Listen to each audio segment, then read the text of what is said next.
Hey y'all, thanks for stopping in. Appreciate taking time out of your busy schedule, stop in and see what it is I'm up to. It is Tuesday, February 9th, 2021. We were in our 46th week of dealing with this Chinese bat flu. Stay at home, avoid your friends, stock up on food, go stir crazy pandemicness. Right now in Jacksonville, Florida, it is 62 degrees Fahrenheit at 2 p.m. Humidity is 94% because it's raining out. That would be 17 degrees Celsius.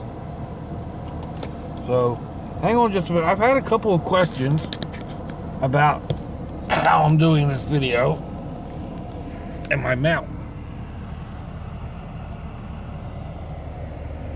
That's what it is. It's just a suction cup phone mount.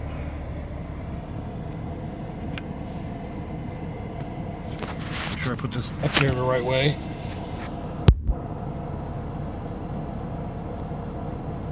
Alright.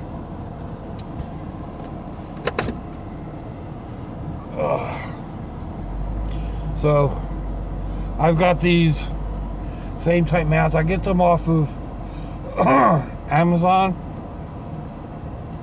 There's all different types, several different price ranges, etc. The first one I got from my son-in-law. He had an expensive one.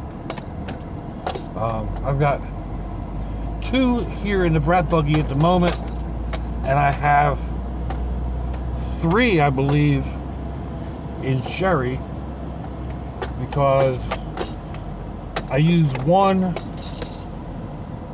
in Sherry to hold my whichever phone I have hooked up for GPS,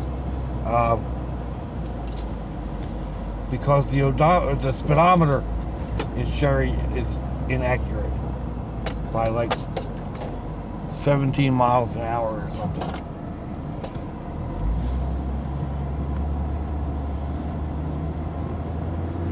So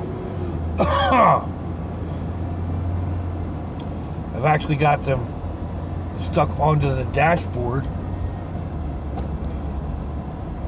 which you can do sometimes.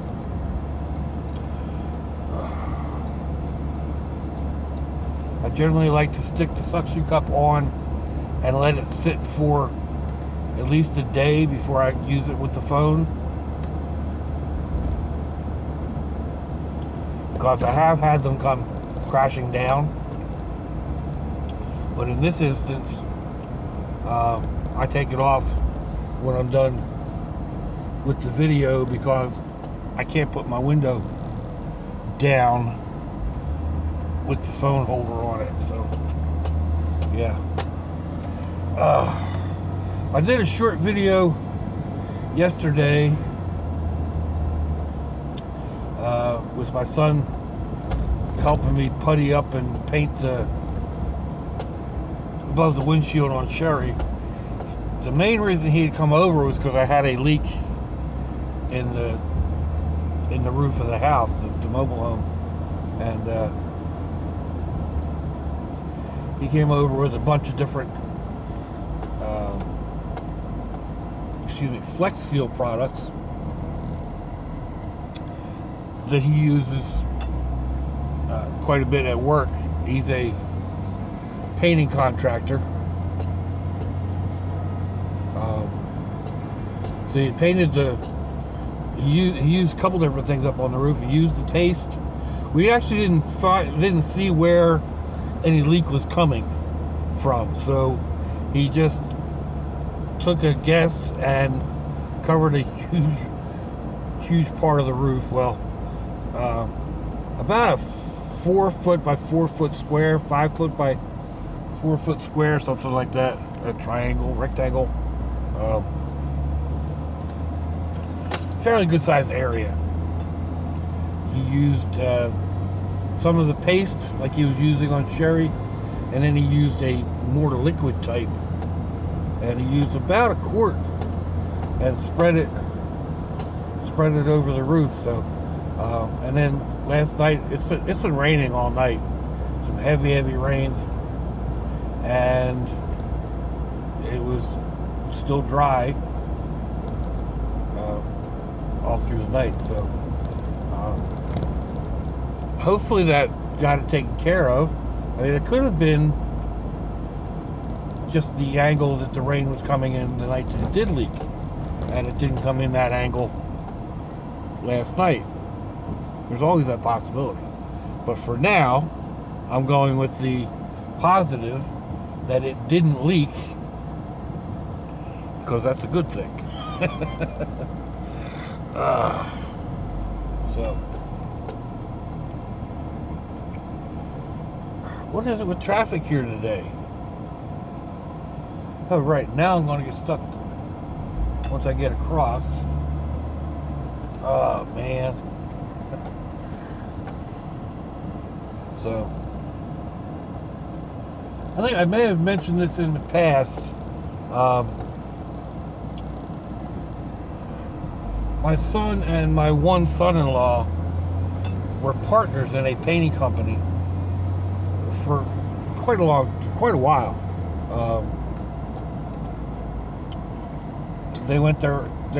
They had two different divisions, because my son-in-law started doing mobile home repairs, and that became very lucrative. So he focused on that while my son focused on the painting part of it, and they, kind of worked together or whatever.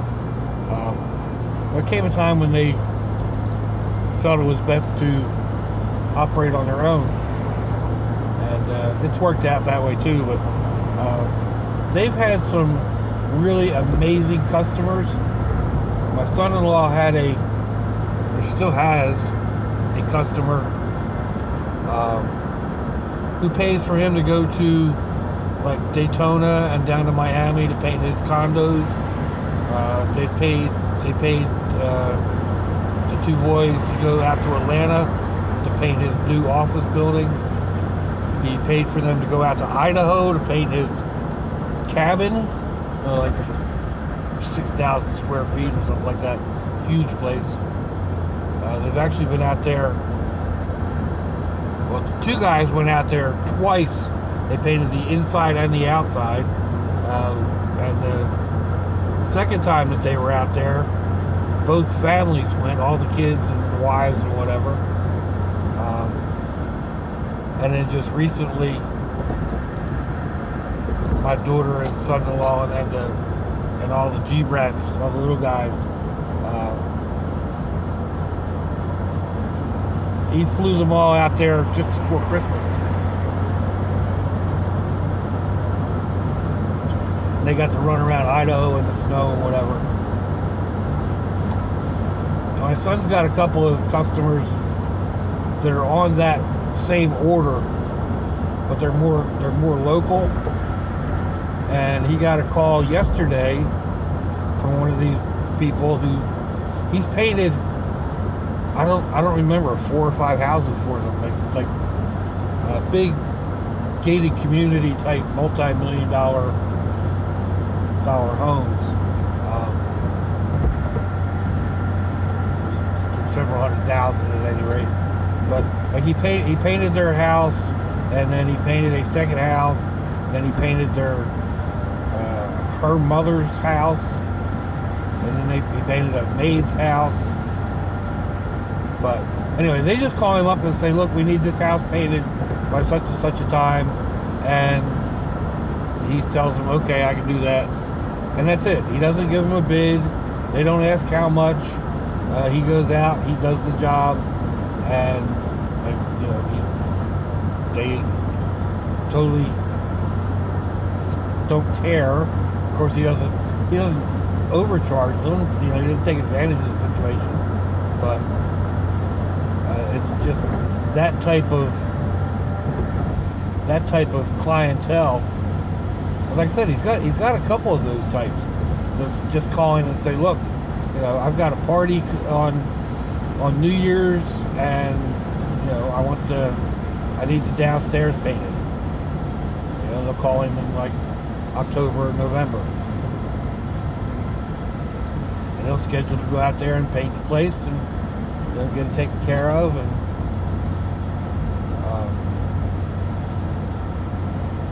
so yeah, I mean, it's really rough having customers like that. I mean, and yeah, I guess that's bragging a little bit. It's bragging on both of them. I mean, it's their work ethic that gets them those type of customers. My other son-in-law is pretty much the same way. Everybody he goes to work for really likes what he does. He's a home inspector, and he is very particular. He's very knowledgeable. He has multiple certificates for insects and mold and all kinds of stuff. He's licensed for air conditioning, and he's got plumbing experience and building experience, and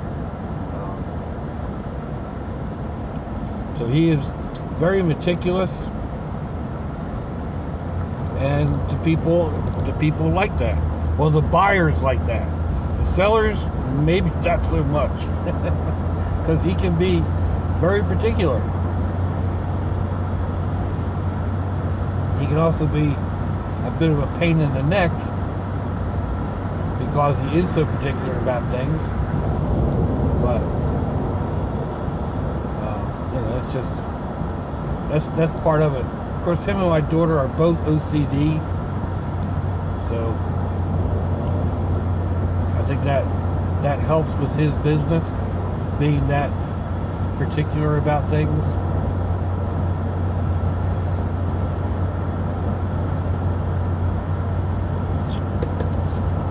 And I don't know, it looks like it might be clearing up a little bit. It's not really raining right now. A few little spits on the windshield. I don't even have the windshield wipers going. Maybe it's clearing up a little bit. See how it holds out.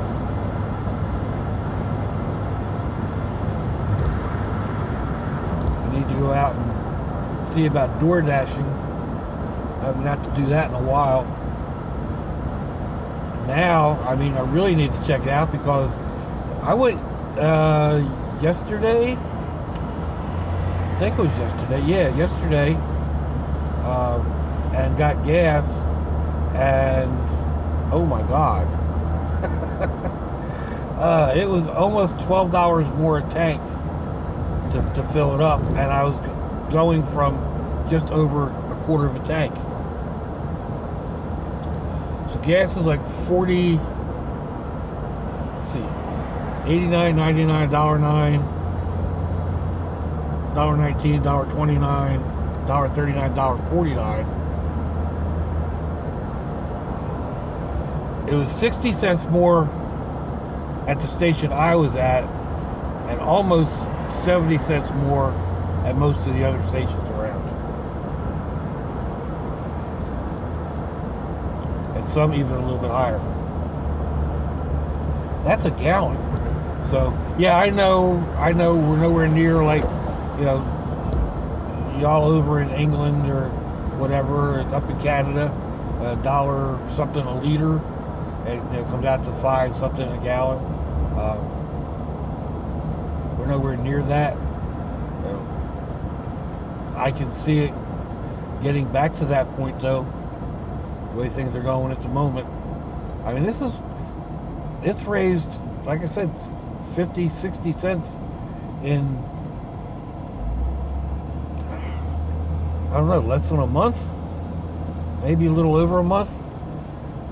I think it was back in December that it was $1.89, and in January it went to $1.99 at the one station that I deal with.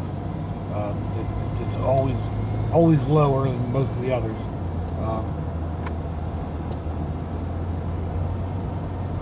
But yeah, that's going to put a real damper on things. I mean, that's a big chunk. If I got if I got to spend that much more, yeah, this station is $2.41. You know, Sherry only gets about 14 miles a gallon. So, and I figure it's 400 miles to the tank. It gets a little bit more than that, but that's what I average it out at. And it was $50 roughly for a tank of fuel, depending on where I was at. You know, where I was at. Now it's going to be between 60 and 70 at today's prices. That's going to hurt. I mean, that's going to hurt. So that's going to put a real damper on my travels, and I haven't even really done much of that to begin with. So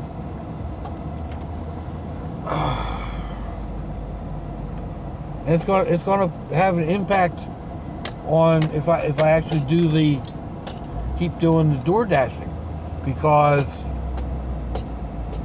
I mean, it cost me about $12 in fuel to make $56. I think it's what I ended up making, was $56, and it cost me a little around $12 in fuel. That's not counting the other wear and tear, and so it came out to, I don't know, I was out there almost 5 hours. So I don't know. It wasn't great. It wasn't terrible, but it wasn't great. But now, if that $12 is going to be closer to $16, it's going to bite in even more, and I'll be down to making minimum wage, not even $15 an hour, like minimum wage, 8 something an hour.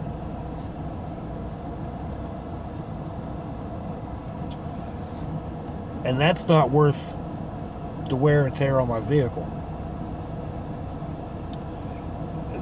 Being out and about and doing it is one thing. That's I actually kind of enjoyed that part of it, but not if I'm losing money at it, or not making a decent dollar doing it. So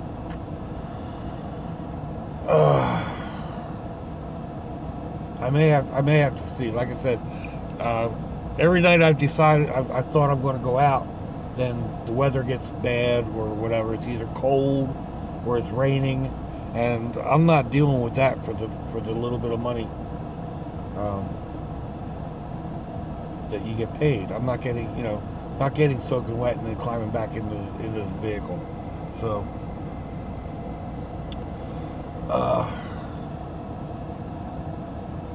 yeah, we'll have to see. I don't know. Maybe I'll have to go ahead and monetize my channel or set up a Patreon.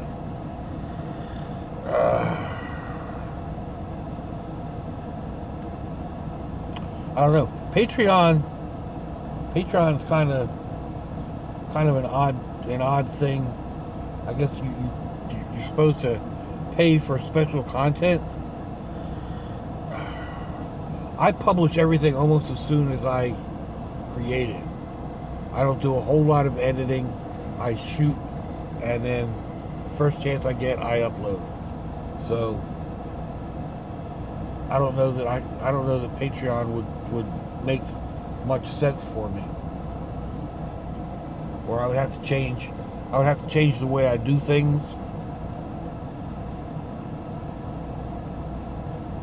And how much, it depends on how lucrative it would be to do that. So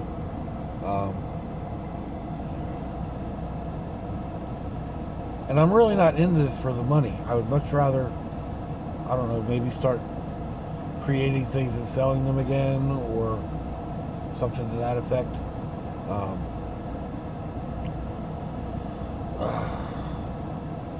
again, it's more just a matter of buckling down and doing. And I'm not hurting at the moment. I mean, I'll get by even with the gas prices the way they are. Everything is covered. My housing expenses are covered. Insurance and everything else is taken care of. It's the little bits of extra, like I said, now the extra money for fuel to actually go out camping. It'll take a little more finagling to get that.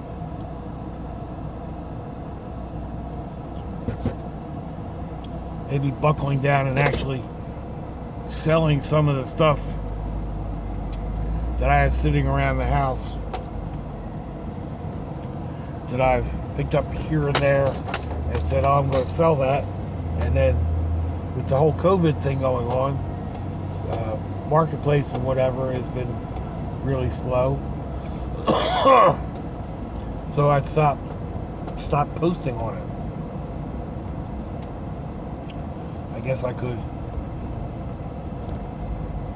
get back into that, push it a little more, see what happens.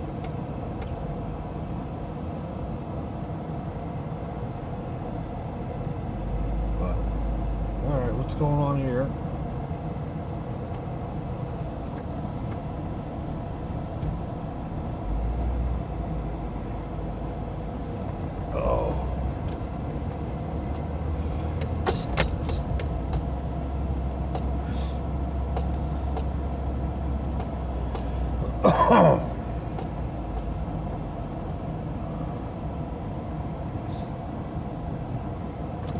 Anyway, where was I? I was thinking of something else to say that got discombobulated with the driving.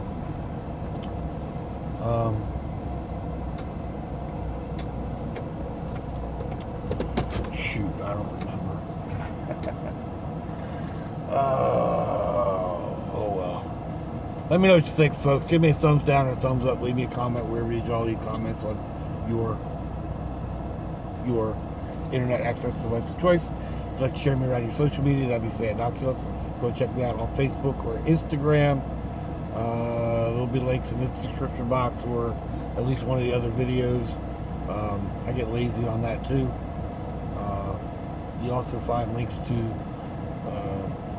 my email, my PayPal in case you want to buy me a slice of pizza. You'll find my regular mail, all that stuff in the description box. So if your loved ones are nearby, give them a kiss and a hug. If they're not, give them a call. Hit them up on Facebook. Let them know you think about them. Let them know you love them. We ain't promised tomorrow, people. We ain't promised our next breath. So see you all again. I hope you have a fantabulous day. Sláinte, y'all.